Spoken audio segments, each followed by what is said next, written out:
তুমি না সামান্য কথায় বড্ড বেশি কথা বলো বর্ষা। এত কথা কি আছে এর মধ্যে?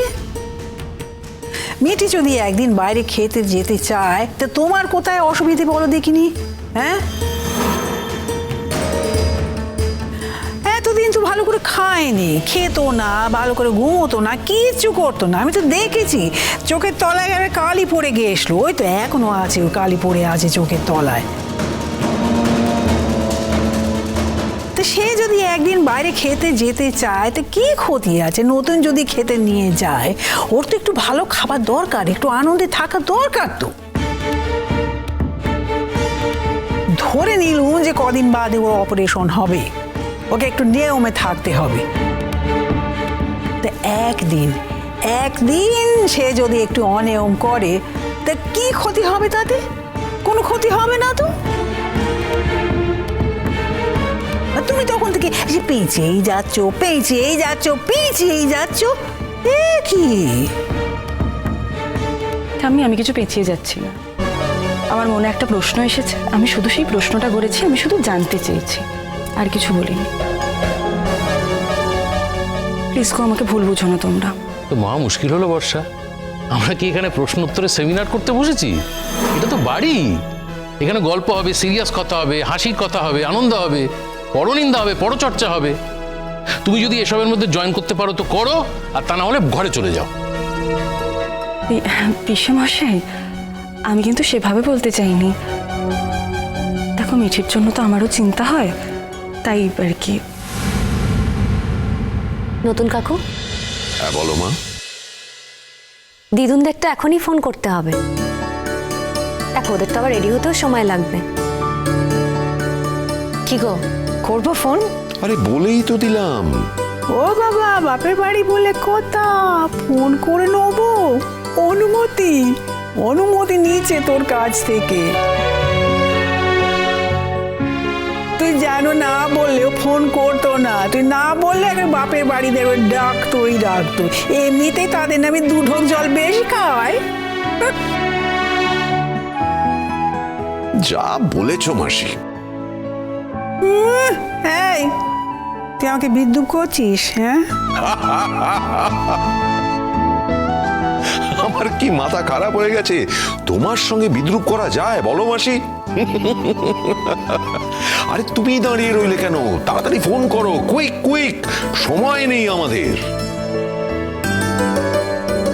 হ্যাঁ সত্যি, বেরোতেই যদি হয় তাহলে আর দেরি করে লাভ নেই। আস্তে আস্তে সবাই বেরিয়ে পড়ি, করছি, রেডি হও। এই ছাড়ো তো, সব সময় খালি বাড়ি ফেরা। কেন, আমাদের বাড়িতে কি কোনো জায়গা টায়গা নেই নাকি?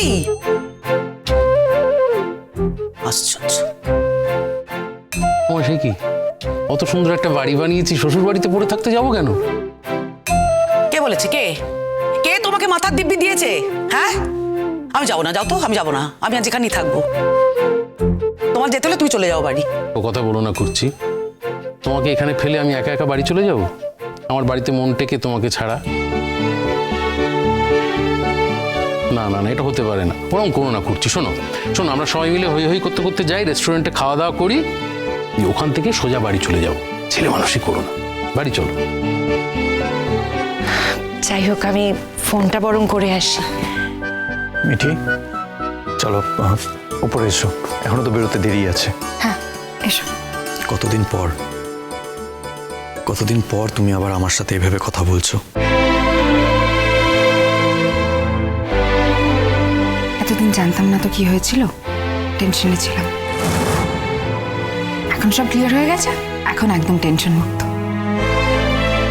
পিসিমণি, আমরা একটু উপরে যাচ্ছি। হ্যাঁ যা, কৃষাণু ডাকছে, একটু কথা বললে যা। তাহলে আমরা রেডি হই? হ্যাঁ। কেন, তুই কি রেস্টুরেন্টের দরজাটা খুলবি নাকি? না মানে বুঝলাম না, কি বিষয়টা কি? না মানে বলছি যে, মানে ডিনার তো লোকে রাত্রেবেলা খায়, এখন তো সবে সন্ধে, মানে এখনই তুই চলে যাবি বলছিস, তাই মনে হলো তুই ওখানে গিয়ে দরজা খুলবি বোধহয়। ওর একটু অপেক্ষা কর, একটু সবুর কর, সবাই মিলে একসাথে যাবো, আর তোর মামা বাড়ির লোকেরা রেডি হয়ে আসুক, তারপর তো একসাথে যাবো। তাড়াহুড়ো করছিস কেন? হ্যাংলা কোথাকার। ভাবিল, এটা কিন্তু হ্যাংলামি চূড়ান্ত। হ্যাঁ, হ্যাঁ সেই তো, আমি হ্যাংলা, তুই একেবারে সাধু পুরুষ, তোর একটু ইচ্ছা করছে না, তাই তো? হ্যাঁ, ইচ্ছা করছে ঠিকই, কিন্তু তা বলে সময়ের আগে গিয়ে দাঁড়িয়ে থাকবো এমনটাও ইচ্ছে নেই, মানে এটা হ্যাংলামই বলে। ব্যাস ব্যাস ব্যাস, আর কোনো ঝগড়া নয়। আজ আমি দেখবো কে কত খেতে পারে। এসপার কি ওসপার।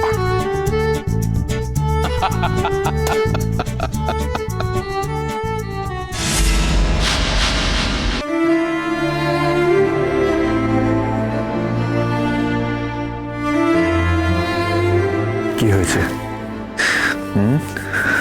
ভয় পাচ্ছ?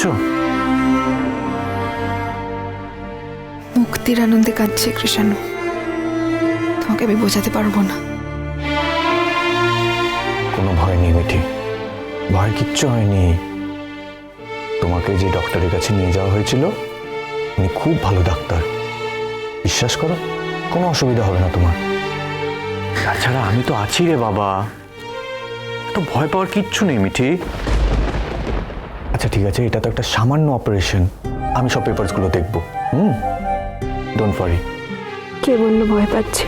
ভয় পেয়ে কাঁদছো আর বলছো ভয় পেয়েছি, কে বললো? আচ্ছা তোমার তো কোর্সটাই করা হলো না। তাই তো দেখছি,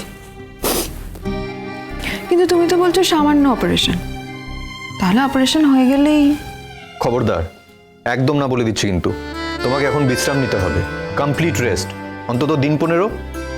আর তুমি বলছো তুমি ওখানে গিয়ে থাকবে, তাও আবার একা একা। আমি এটা একদম হতে দেবো না, কোথাও যাবে না তুমি।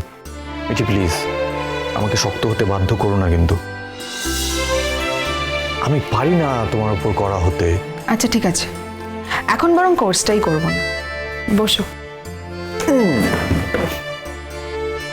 That's like a good call. তাহলে 1 মাস পরে আমাদের বিয়েটা নিয়ে আর কোনো আপত্তি নেই তো আপনার? বলছি যে অপারেশনটা হয়ে গেলে আমরা কোথাও যেতে পারি না? আবার কোথাও যেতে চাও? মানে সরি, মানে আমি এইভাবে কথাটা বলতে চাইনি আর কি।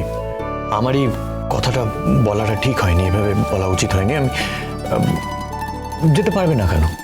যেতে পারবে তো, নিশ্চয়ই বেড়াতে যেতে পারবে। বলো, আমরা সবাই মিলে একটা ঠিকঠাক জায়গায় ঘুরে আসি, চলো। না, কোথাও যাওয়ার কথা বলার পরই ভেতরটা কেমন ছমছম করে উঠলো। আমি যাব না, কোথাও যাবো না, আমি কোথাও যাওয়ার দরকার নেই। মিঠি, একটা অন্ধকার নিয়ে মানুষ সারা জীবন কাটাতে পারে না, আর কাটানো উচিত না। অন্ধকারের বাইরে অনেক আলো থাকে মিঠি, সেই আলোর খোঁজও করতে হয়। তোমার জীবনে একটা দুর্ঘটনা ঘটেছে, তো সেই দুর্ঘটনা থেকে তুমি বেরোতে যাবে না কেন? এটা কোনো কাজের কথা নয় মিঠি। আমরা সবাই মিলে বেড়াতে যাব। আগের বার তো সবাই মিলেই গেছিলাম। বারবার কি জীবনে একই রকম ঘটনা ঘটে? ঘটে না। Last time it was my fault, আমি ফেল করে গেছিলাম। কিন্তু এবার থেকে আমি অতি সতর্ক থাকবো। তোমার জীবনে আর কোনো রকম দুর্ভোগ আসতে দেব না আমি। তুমি আবার নিজেকে দোষী করছো কেন? কারণ আমি দোষী। এই কথাটা যতবার উঠবে আমার এই কথাটাই মনে হবে, কারণ আমি সবাইকে জোর করে নিয়ে গেছিলাম, সবাইকে ওই জোর করে নিয়ে গেছিলাম ওই অন্ধকারে। জানতাম আমি যে সেখানে ডাকাতি হয়, তবুও সবাই মিলে অস্বীকার করেছি। উপেক্ষা করেছিলাম যে না, আমরা এত লোক আছি, কিচ্ছু হবে না। বেশ, যাব আমি। তাহলে তো বুক করতে হয় কোথাও একটা। কোথায় যাবে? বাইরে যাই। আচ্ছা ঠিক আছে, কিন্তু আগে অপারেশনটা তো হোক, তারপর সব হবে। আমাদের বিয়ের ডেটটা কিন্তু এবারে গিয়ে আনতে হবে। তো বিয়ের আগে সবাই মিলে যাবে, নাকি বিয়ের পর আমার সঙ্গে একা যাবে? না না, বিয়ের আগেই একবার সবাই মিলে ঘুরে আসি। চিরসখা হে